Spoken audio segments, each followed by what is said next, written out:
Kita berislam itu tentunya tidak lepas dari tauhid.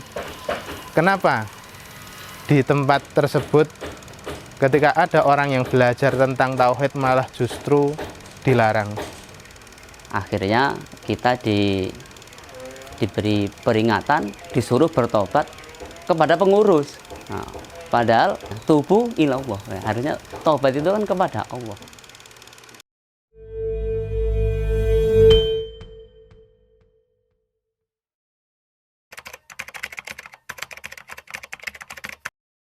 Alhamdulillah, saya tahun 2019 sudah resmi keluar dari Jokam. Alasan saya hijrah saat itu, kebetulan kami saat itu dibimbing sering oleh Ustadz yang dulu sudah keluar duluan dari Jokam. Namun karena kami merasa sangat senang dengan ilmu, ternyata kitab-kitab yang kita pelajari itu ditarik oleh keimaman pusat.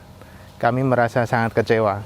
Ada 13 kitab yang dilarang untuk dipelajari, padahal kami saat itu sedang senang-senangnya untuk mempelajari kitab-kitab tersebut. Rasa berontak kami atas larangan perintah untuk mempelajari kitab-kitab tersebut, terutama kitab-kitab yang mempelajari tentang tauhid, itu sangat mengusik naluri kami. Sehingga naluri itulah yang membimbing kami untuk keluar dari Jokam. Intinya tentang keinginan kami untuk belajar yang dihalang-halangi sangat kuat oleh para pengurus, membuat kami terusik perasaannya untuk belajar. Kemudian karena guru-guru kami ternyata tidak hanya sebatas dikeluarkan, tapi dicap sebagai orang-orang yang murtad, orang-orang yang keluar dari orang-orang yang berhak masuk surga, dicap sebagai orang yang pasti masuk neraka. Itu semakin menambah keyakinan kami bahwa kelompok itu bukanlah kelompok yang benar.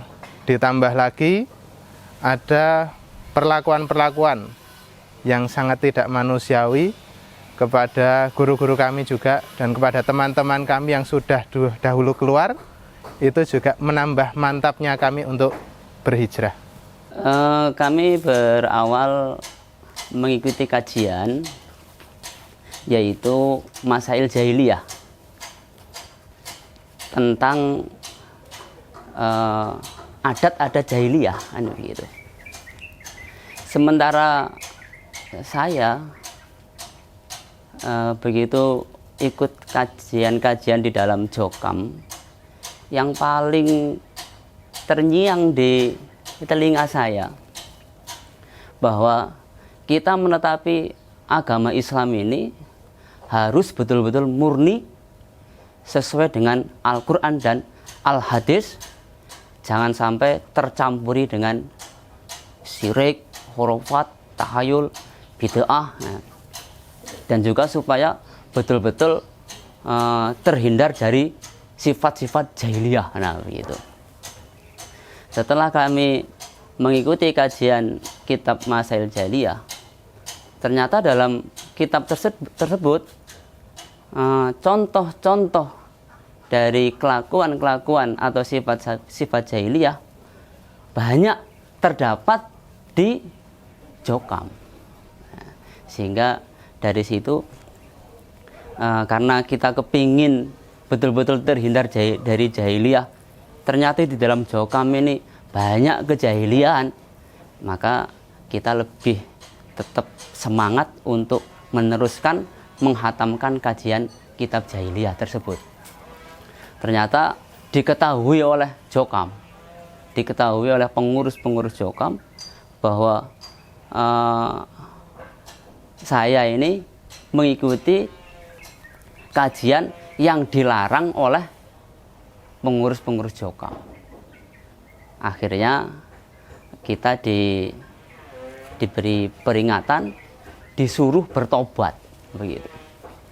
Disuruh bertobat kepada pengurus. Nah, padahal tubuh ilallahi taubah, tubuh ilallah. Harusnya taubat itu kan kepada Allah. Nah, dari situ kita menjumpai semakin nampak kejahilian-kejahiliahan yang ada di dalam Jokam. sehingga saya lebih termotivasi, lebih semangat untuk memilih hijrah.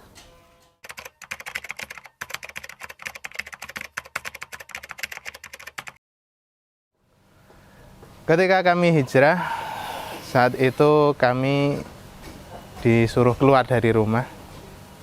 Kemudian alhamdulillah teman-teman hijrah yang lain langsung membantu kami. Kemudian ditambah lagi juga tentunya hubungan-hubungan dengan keluarga juga menjadi cukup renggang, agak renggang. Apalagi dengan kawan-kawan yang dulunya dekat, sangat dekat, bahkan kemana-mana selalu bersama, menjadi langsung menjauh, sangat jauh.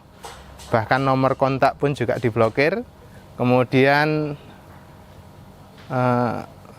pelanggan usaha kami yang khususnya dari Jokam langsung diblokir, sehingga pelanggan yang dari teman-teman kami yang lama semuanya di-cut, sehingga cukup ada efek dari situ.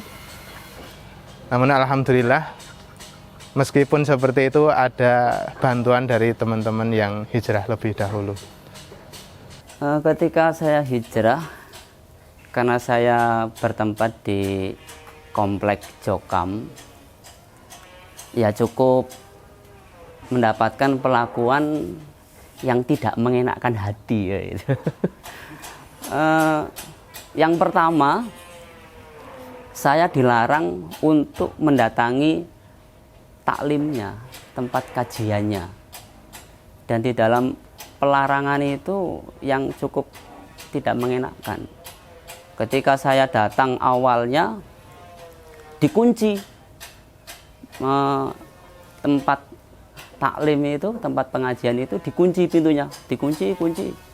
Akhirnya saya nunggu di depan pintu. Beberapa saat ada jamaah datang, dibuka pintunya masuk, tapi saya nggak masuk karena dibuka bukan untuk saya gitu. Kemudian malam-malam berikutnya, 2 malam berikutnya, saya kepingin mencari tahu kenapa tempat ngaji yang biasanya pintu nggak pernah dikunci, ini kok dikunci kan gitu. Saya datang bersama istri. Betul, begitu saya mau masuk ke pintu itu, mau masuk ke tempat pengajian itu, dihadang. Di depan pintu dihadang, langsung dikatakan yang tidak mengenakkan, diantaranya dikatakan pengkhianat, dikatakan musuh dalam selimut begitu, sampai pada akhirnya diajak adu fisik, diajak gelut kalau tetap mengikuti tempat pengajian ini. Akhirnya saya pulang, saya tidak lagi mendatangi pengajiannya, tapi saya masih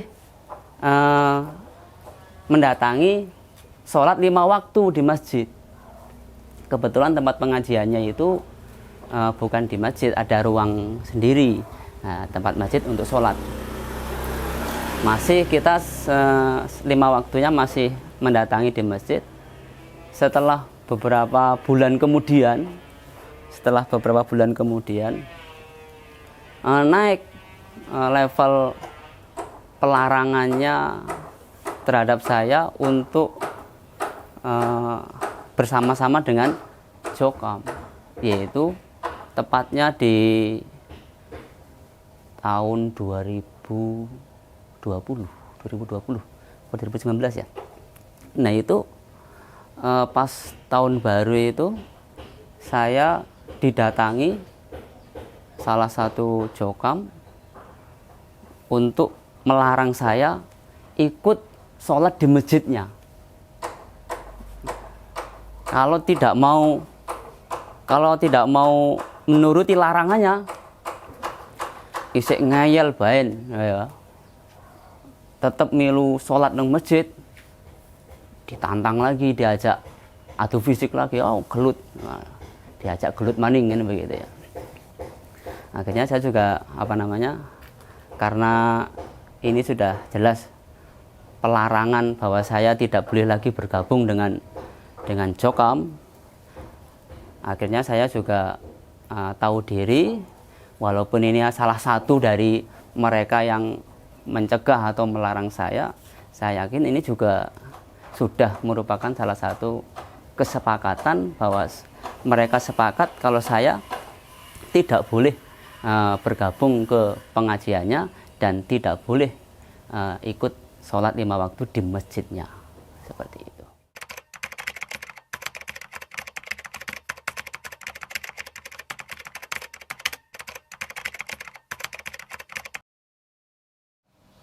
Nah, dulu memang sudah pernah diberi ancaman-ancaman seperti itu. Namun kenyataannya, katanya tidak ada teman, tidak ada keluarga.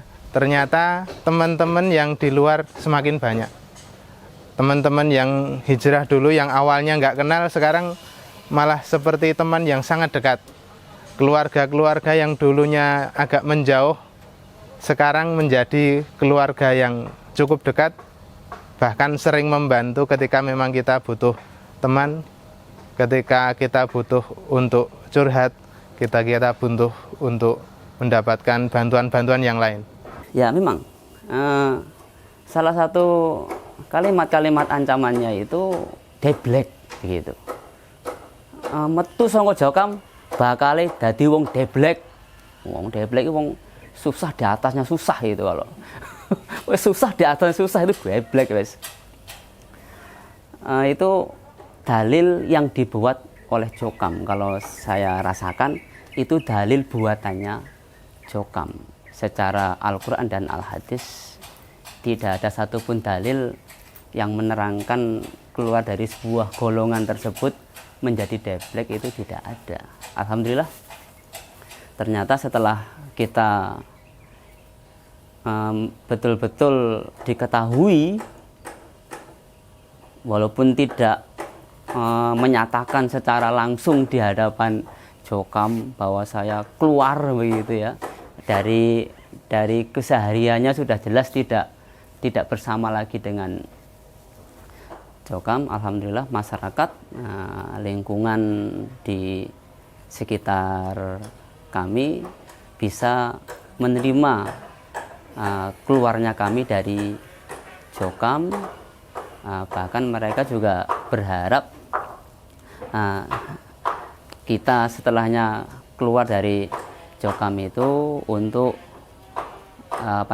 untuk bisa menjalin ukhuwah persaudaraan dengan muslim yang lain lebih baik. Dan ternyata di luar Jokam itu lebih terang, lebih indah daripada di golongan Jokam.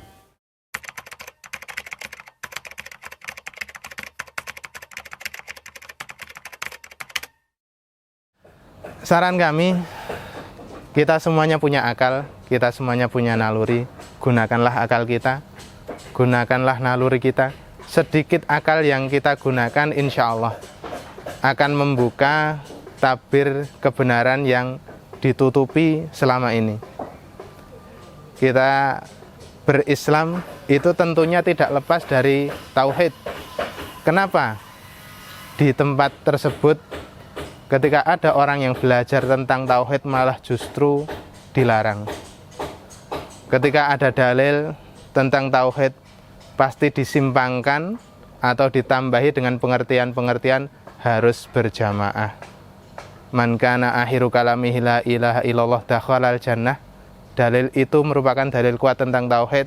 Kenapa harus ditambahi syarat ini hanya dalil untuk jamaah saja? Ketika tidak jamaah maka dalil itu tidak berlaku. Intinya buka akal kita sehingga di dalam kita beragama itu tidak hanya pokok manut, tidak hanya asal mengikuti apa kata yang pemimpinnya. Nasihat saya, di samping saya ini kan ada kuburan ini, ada kuburan.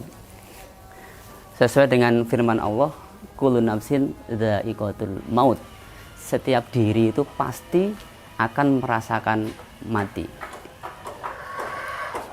menetapi Quran hadis dulu waktu kita di dalam Jokam, kepingin mati sewaktu-waktu, masuk surga, selamat dari neraka.